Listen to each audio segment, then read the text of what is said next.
Thank you for joining us today for our On Deck series. And we're thrilled to have with us today Steve Snavely, former chairman of Snavely Forest Products. Steve, thank you so much for joining us. We're thrilled to have you with us today. AJ, thank you. Thank you for having me. And being in this building brings back a lot of good memories. Sure it does. I'm sure it does. So 50 years, I think, that I spent on this site. Well, not the whole time, but Yeah, say 35 of those. no kidding. Right Yeah. in this building.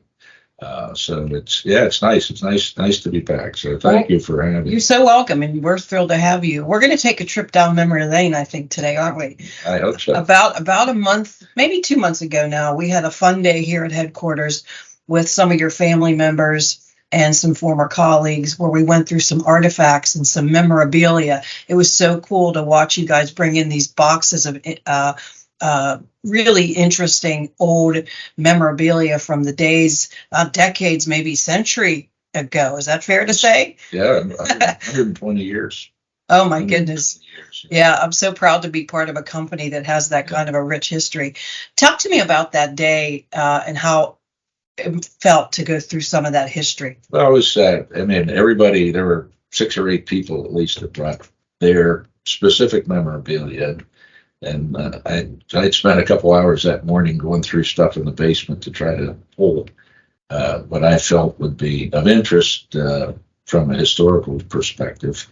But there were a lot of artifacts in there. Some of the ones, the board little stick, nobody knew what that was. Well, We did not know what that was. was for random width and length lumber for different thicknesses, and that would have been products that we sold, mostly pine. That would have been at least 50 years. So that stick that you're talking about that we all saw, that how old was that? Oh, I'd say it went back to the 1950s, probably. No kidding. So, and there was a sales book there from 1919 that showed pricing of clear lumber in the $40 and $50 range, which today would be $3,000. No, my goodness. So things have changed. And I think the company has changed for the better. It continues to Absolutely.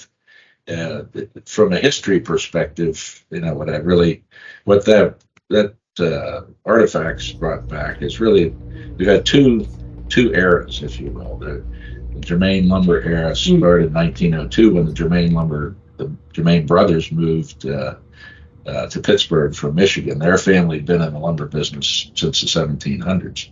So the company, the Germains, went back to probably 250 years of the family been in the lumber business. But the 2 brothers moved, and the reason they moved to Pittsburgh was, if you think about Pittsburgh in 1902, you had U.S. Steel, you had Alcoa, you had the Pennsylvania Railroad, Right. Mesta Machine.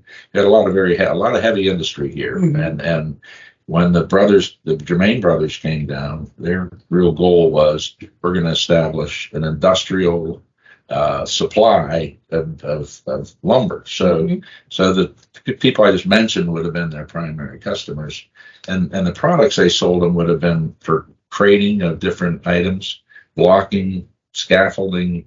There's a product called pattern railroad car pattern stock, and in the day, the old wooden railroad cars would have a wooden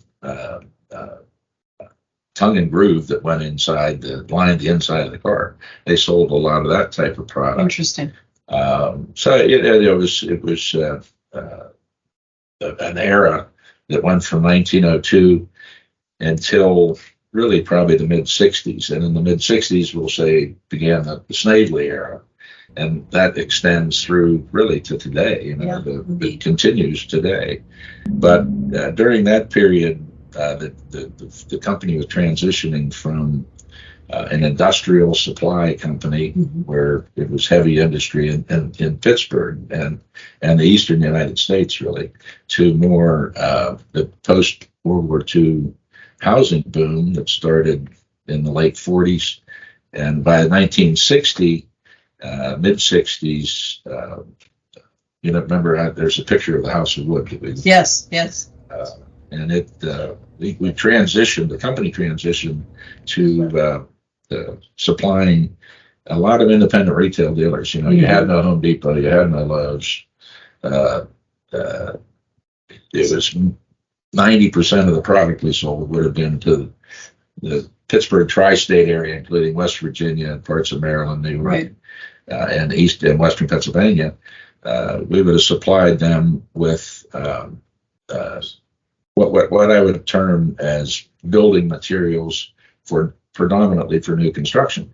There were hundreds of these retailers. And over the years, if you look at the phone book in 1965 and look at the phone book in 2023, they've been replaced by Lowe's and Home Depot, who are a very good customer of ours. Some of the larger roll-ups that are a very good customer of ours.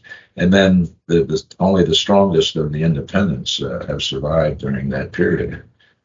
So I think that kind of gives you, and then today, we're really,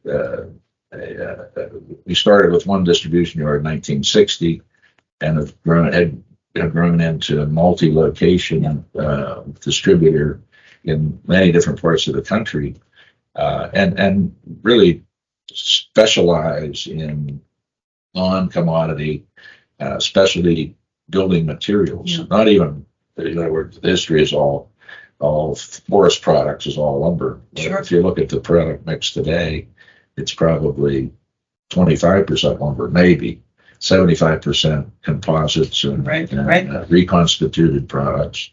To name a few would be engineered wood and composite decking, composite house wrap, that sort of thing. Sure. All non-traditional solid wood. So quite a transition from the early 1900s, channel to market, product mix, and fast forward to today really is a difference, like a big difference. And I really appreciate that explanation and how that time period of over 120 years now, right, has really made a significant change in this company. And I think we've adapted so well to the market climate and how we go to market. So that's really cool how you articulated that. And I like the story about Germain lumber. That's something that I hadn't thought of before 1902. Oh yeah, the family went back. They started actually in the Ottawa Valley in Canada. They followed the path of the lumber. They basically cut out the lumber and then just started moving west and cut lumber out, cut lumber out. And they had gotten as far as Michigan in 1902. Well, beyond that, it moved to the West Coast because pretty much, they weren't doing a lot of reforestation in those days. But yeah. Yeah, really, really, really interesting history lesson. So thank you for that. I always like a history lesson. So as a shareholder, this means a lot to me. I really appreciate all of what you just explained and then some. And then going through those artifacts was really, again, a fun day with your family members and some of the other colleagues. Tell me a little bit about, as a shareholder, this means something to me. What kind of message would you say to shareholders like myself? What would you like to leave us with? Well, I think when I think back over the last 5 years since Arthur has purchased the company, there's been tremendous growth, positive growth. I think the company is well positioned, but I couldn't be prouder of what's the shareholders. Yeah. The shareholders of Snavely Forest today, all that they've done to continue to grow and to continue to honor the tradition of building business for our partners. I mean, I think that's wonderful. So I guess I would say I wish them, the shareholders and the company, continued success through the 21st century.